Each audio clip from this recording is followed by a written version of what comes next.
السلام علیکم، آپ دیکھ رہے ہیں سٹی 11 نیوز پاکستان HD۔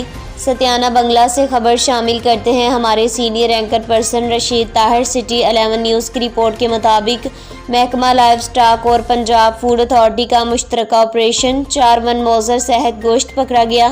تھانہ ستیانہ کے علاقے چک نمبر 39 کاف بے بھٹو بستی میں محکمہ فوڈ اتھارٹی کے ایڈیشنل فوڈ سیفٹی آفیسر محمد طلحہ، حماد خورشید، فیصل حفیظ، ڈاکٹر عرفان اطہر نے ستیانہ میں چھاپہ مار کر 150 کلو موزر صحت جانور کا گوشت برآمد کر لیا اور ملزم کو حوالہ پولیس کر دیا گیا۔ موزر صحت گوشت تلف کر دیا گیا اور ملزم کے خلاف استغاثہ تھانہ ستیانہ میں جمع کروا دیا گیا۔